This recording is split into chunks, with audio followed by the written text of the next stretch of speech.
The headlines: Australia to tax tech giants if they fail to pay news outlets.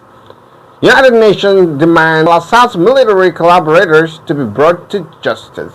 Welcome to Around the World in 30 with me, Alhamdulillah Lawrence.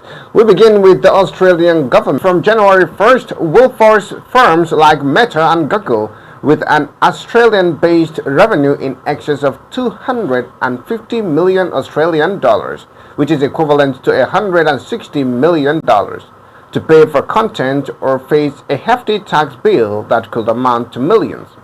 Announcing the move, Communications Minister Michelle Rowland said on Thursday that the rapid growth of digital platforms had disrupted the media landscape and was threatening the viability of public interest journalism, which is a digital platform, need to support access to quality journalism that informs and strengthens our democracy, she said.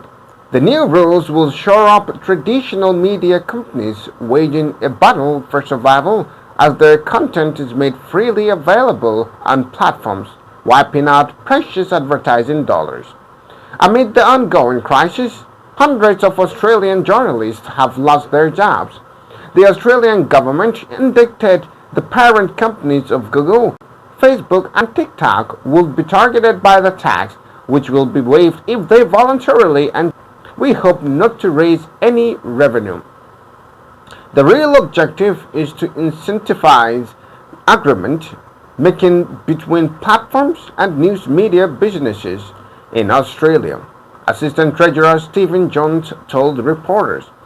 Under previous laws introduced in 2021, Google and Meta struck a string of deals with Australian newsrooms worth a combined $160 million.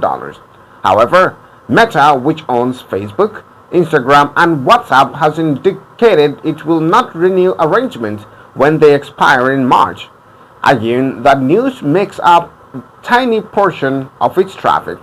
Reacting to the new rules, a Meta spokesperson said that Australia was charging one industry to subsidize another, and that the proposal fails to account for the realities of how our platforms work. Google and Meta have pushed back against the efforts in other jurisdictions to compensate news outlets. Google started removing links to some California websites earlier this year, after the state indicated it would make them pay for traffic driven by news. Facebook and Instagram have blocked news content in Canada to avoid paying media companies. The measure marks Australia's attempt to rein in tech titans. Last month, the country voted for new laws banning social media access for under 16s. It is also mulling fines for companies that fail to stamp out offensive content and tackle disinformation. Moving ahead, the United Nations General Assembly has voted for an immediate, unconditional, and permanent ceasefire in the Gaza Strip. The resolution was approved by 158 votes in favor out of the 193-member Assembly on Wednesday, with 9 votes against 13 abstentions. Notably, it also marked the first time that Germany and Italy voted in favor of a ceasefire in Gaza, which resulted to the Group of Seven. The Group of Seven G7 major industrialized nations that continues to oppose it.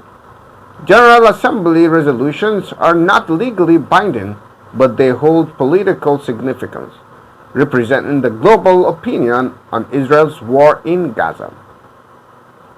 Syria's new interim prime minister has pledged to protect minority rights and bring security to the country in an interview with Al Jazeera, amid reports that the tomb of Hafez al-Assad, the father of removed Syrian President Bashar al-Assad, was torched in Latakia. The tomb of Hafez, who was president from 1971 until his death in 2000, was burned in his hometown of Kandahar, located in the Latakia heartland of al-Assad's Alawite community. Bashar al-Assad succeeded him in 2000. Mohammed al-Bashir, the newly appointed caretaker prime minister, said the priority was to ensure that people could return to work, but pledged to bring to justice those whose hands are stained with blood. Most of the employees who worked in these institutions have returned to their jobs and resumed their work. The door remains open for all employees, except for those whose hands are stained with blood from military institutions or the Shabiha, he said, referring to Syrian fighter groups loyal to the al-Assad family. Syrians across the country celebrated the spectacular end to 5 decades of brutal rule by the al-Assad family, after a lightning offensive spearheaded by Hayat Tahrir al-Sham, HTS group, and its allies. HTS remains classified as a terrorist group by the United States, Turkey, and other governments, as it waged an armed rebellion against the al-Assad regime for more than a decade. At a G7 meeting on Friday, world leaders are expected to weigh whether to support Syria's new transitional government and possibly lift the designation, in a bid to assuage concerns over the inclusivity of government led by HTS, which was part of Al-Qaeda before breaking ties in 2016. Al-Bashir repeatedly said the new government will protect minority rights. He backed party of the deposed President al-Assad announced it would suspend its work in all its forms until further notice and hand over assets to authorities. Mohammed Nassif, a resident of Latakia, told reporters that the tomb had been discredited in an act of spite towards Hafez al-Assad and his removed son Bashar. The new administration has also pledged to close the former regime's notorious prisons, where thousands were tortured and executed. Allah Miran, a Palestinian refugee in Syria, said the torture and arbitrary detention inflicted by the regime on its people was unforgivable. Why did Bashar al-Assad do this to the people? If he had imprisoned them, tried them, we wouldn't have said no. But to cut them up like that is not just, he said. The new administration has called the millions of refugees who fled the country during the civil war to return to rebuild the country. Nearly half the country's pre-war population was displaced and millions fled the country during the 13 years of war. Meanwhile, as Secretary of State Antony Blinken was due to arrive in Jordan on Thursday for a regional tour aimed at discussing an inclusive government transition in Syria, according to spokesman Matthew Miller. The United Nations envoy for Syria, Gaia Pedersen, urged an inclusive process and warned that divisions could lead to new civil strife. At the office of the Damascus, Governor Mohammed Ghazal told the Reuters news agency that the new government did not have a problem with any ethnicity and religion. The one who made the problem was the Assad regime, Zakaria Malahifid, Secretary General of the Syrian National Movement, who once served as political advisor to rebels in Aleppo, lamented the lack of consultation. To Israel now, where Israel is forcing Palestinians from the Maghazi refugee camp to leave after claiming that a rocket attack originated from the area in central Gaza. The Israeli military on Wednesday issued a forced evacuation threat to Palestinians from a 5-block area in the refugee camp after it said Israel was hit by 4 rockets. There is no end in sight to Israel's war on Gaza after more than 14 months of non-stop bombardment that has killed more than 44,805 Palestinians. Most of the victims are children and women. The Israeli onslaught in Gaza continues even as a ceasefire with Lebanon's Hezbollah was agreed last month, and attention shifted to the overthrow of Syrian President Bashar al-Assad by opposition fighters. Both the current and incoming United States administrations have said they hope to end the war in Gaza before Trump's inauguration on January 20th. Ceasefire talks are starting in the Egyptian capital, Cairo. Past talks have been repeatedly stalled, but meanwhile, the United Nations General Assembly on Wednesday overwhelmingly approved resolutions demanding an immediate Gaza ceasefire. It also backed the United Nations Agency for Palestinian Refugees, which Israel has moved to ban. Israel and its close ally, the United States, were among only 9 countries who voted against the resolution that are not legally binding, although they do reflect world opinion. The ceasefire vote in the 193-nation assembly was backed by 158 nations with 13 abstentions. To Somalia and Ethiopia now, they have agreed on a joint declaration to resolve their dispute over the breakaway Somaliland region and landlocked Ethiopia's push for sea access, Turkish President Recep Tayyip Erdogan has announced. Speaking in a joint news conference in Ankara, Erdogan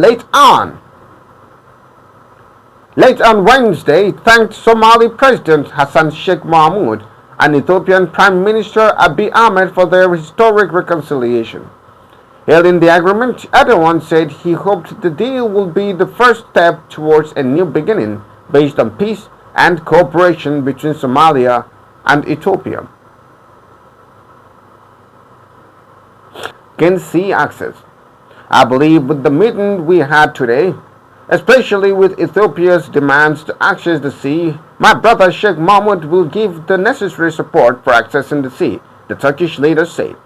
This joint declaration focuses on the future, not the past, and records the principles that these two friendly countries, which are very important to us, will build from now on, Erdogan said later in a post on social media. The two neighboring countries in the Horn of Africa have seen tensions escalate since Ethiopia struck a deal in January with Somalia's breakaway region of Somaliland to lease a stretch of its coastline.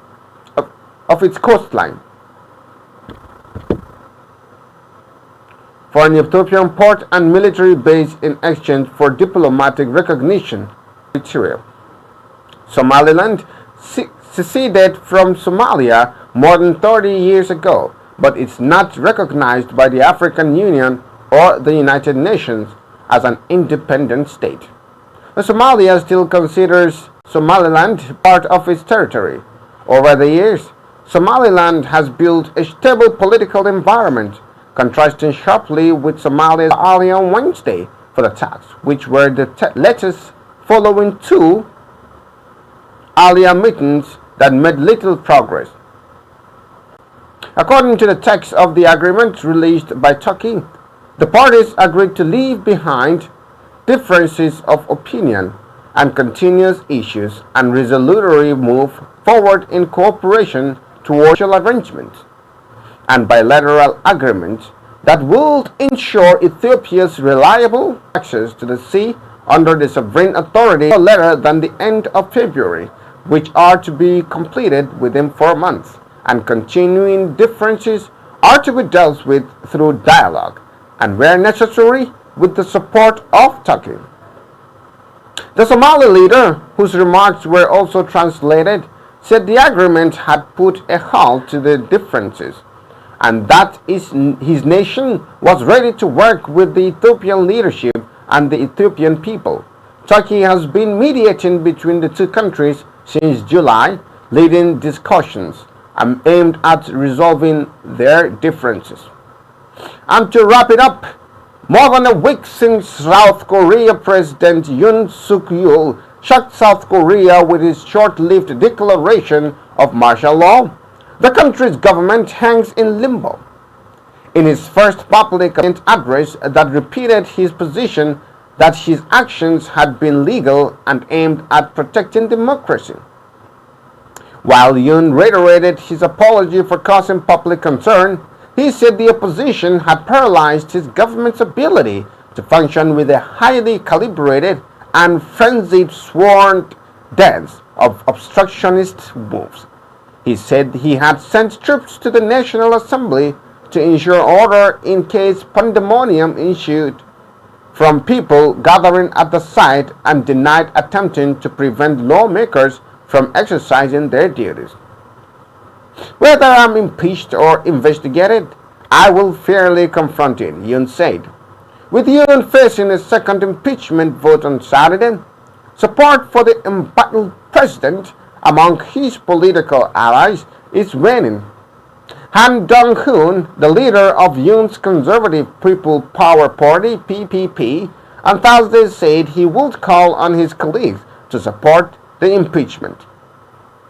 A first attempt to impeach Yoon on Saturday failed after all but 3 PPP lawmakers boycotted the vote at the 300-member National Assembly on Saturday, depriving the motion of the necessary 2/3 quorum. Many of Yoon's cabinet members and closest officials have resigned as prosecutors consider whether to indict Yoon and his aides for alleged as part of their investigation was blocked by security guards. All the while, about who is actually running the country. The Defense and Foreign Ministries confirmed earlier this week that the president remains the head of the executive, despite being under investigation for treason. But when a Financial Times reporter on Tuesday asked the presidential office who was tasked with running the country, a spokesperson replied that the PPP had proposed a resignation roadmap that would have put the party leader